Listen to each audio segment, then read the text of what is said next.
বিভিন্ন পুরাণ বা মহাকাব্য সূত্র থেকে আমরা জানতে পারি যে সুদর্শন চক্র একটা অত্যন্ত শক্তিশালী আর ভয়ঙ্কর অস্ত্র। ভগবান বিষ্ণু বা তার অবতার শ্রীকৃষ্ণ এটি ধারণ করেন। জগতের সকল অস্ত্রের মধ্যে শ্রেষ্ঠ এই সুদর্শন চক্র। আসলে এই অস্ত্রকে পরাস্ত করার ক্ষমতা নাকি কারো নেই। তবে অদ্ভুত এটাই, একমাত্র হনুমানজি এই অস্ত্রের বিরুদ্ধে দাঁড়ান। সুদর্শন চক্র হনুমান গিলে খেয়ে নিতে সক্ষম হন। কিভাবে, কেনই বা হনুমান করলেন?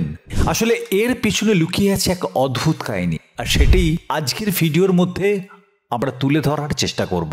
ভগবান শ্রীকৃষ্ণ তখন দ্বারকার অধিপতি।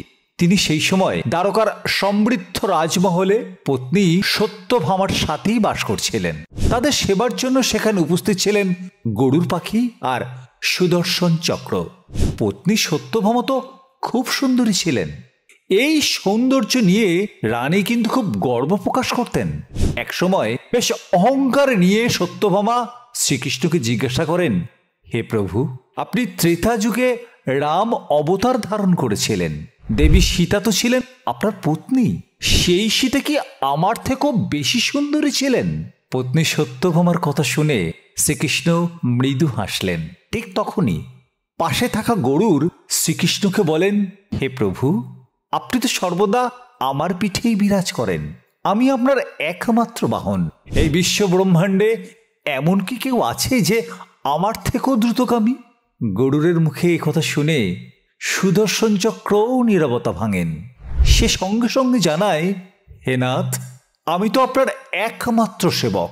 জীবনে অনেক যুদ্ধ আপনি করেছেন, আর সব ক্ষেত্রে আপনি আমার দ্বারাই জয় পেয়েছেন।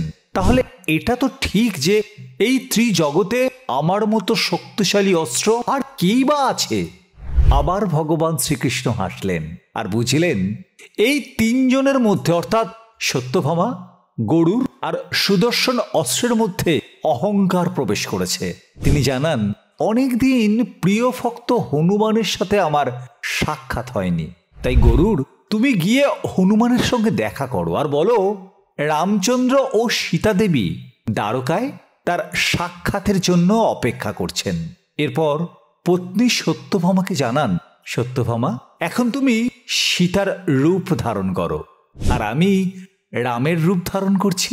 তারপর সুদর্শন চক্রকে তিনি আদেশ দিলেন, সুদর্শন, তুমি আমার দ্বারের প্রধান রক্ষক হিসেবে এখন দাঁড়িয়ে থাকো। সর্বদা খেয়াল রাখবে কেউ যেন প্রবেশ না করতে পারে এই অন্দরে। সময় ব্যয় না করে সুদর্শন চক্র পৌঁছে যায় প্রধান দ্বার প্রান্তে। আর এদিকে গরুর হনুমানের কাছে গিয়ে সবটা জানায় আর বলেন, আপনি আমার পিঠে উঠে বসুন, আমি খুব তাড়াতাড়ি আপনাকে পৌঁছে দেবো সেখানে। শুনে মৃদু হেসে পবনপুত্র হনুমান জানান, তুমি চলে যাও, আমি যাচ্ছি। গরুর যখন দ্বারকার রাজমহলে এসে উপস্থিত হন, তখন অবাক হয়ে তিনি দেখতে পান হনুমান তার আগেই সেখানে এসে উপস্থিত, মানে পৌঁছে গেছেন। গরুরের বুঝতে দেরি হলো না যে তিনি শ্রীকৃষ্ণের সামনে অহংকার করেছিলেন। আসলে তার থেকেও দ্রুতগামী একজন আছে, না, তিনি হলেন পবনপুত্র হনুমান। শ্রীকৃষ্ণ লীলার মধ্য দিয়েই তার অহংকারকে দমন করলেন। এরপর হনুমান রামচন্দ্রের সঙ্গে দেখা করলেন, প্রণাম করলেন আর জানালেন, আপনি বহুবার রামের রূপ ধারণ করে আমার সঙ্গে সাক্ষাৎ করেছেন, কিন্তু এবার কোন দাসীকে আপনি সীতামাতার রূপ ধারণ করিয়েছেন? তখন পাশে থাকা ওই সীতারূপী সত্যভামা নিজের অহংকারকে বুঝতে পারলেন। কৃষ্ণ তখন হনুমানকে জানালেন, হনুমান, তুমি রাজমহলে প্রবেশ করলে কিভাবে? প্রধান দ্বারে তোমাকে কেউ বাধা দেয়নি? কাল বিলম্ব না করেই হনুমান তখন তার মুখের ভেতর থেকে সুদর্শন চক্রটাকে বার করে জানায়, হ্যাঁ প্রভু, এই সুদর্শন চক্র আমাকে প্রধান দরজায় একটু বাধা দিয়েছিল, তাই আমি তাকে খেয়ে ফেলেছি। প্রভু রামের সাথে আমার সাক্ষাৎ করতে কে বাধা দেবে? তারপর শ্রীকৃষ্ণ আর হনুমান আলিঙ্গন করেন। এভাবেই সুদর্শন চক্রের অহংকার হনুমান ভঙ্গ করেছিলেন।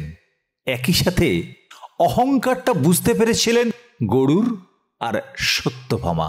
তাই ভগবান শ্রীকৃষ্ণ তার লীলার মধ্য দিয়ে সকলকেই বুঝিয়ে দেন যে অহংকারকে ত্যাগ করতেই হবে। অহংকার মানুষের অন্যতম রিপু, তবেই তো তার প্রিয় ভক্ত হওয়া সম্ভব। এই হলো আমাদের আজকের ভিডিও। ভালো লাগলে অবশ্যই লাইক বাটনে ক্লিক করবেন, আর এই ধরনের ভিডিও আরও তাড়াতাড়ি আর বেশি বেশি পেতে আমাদের চ্যানেলটিকে সাবস্ক্রাইব করবেন। প্রত্যেকে খুব ভালো থাকবেন। নমস্কার।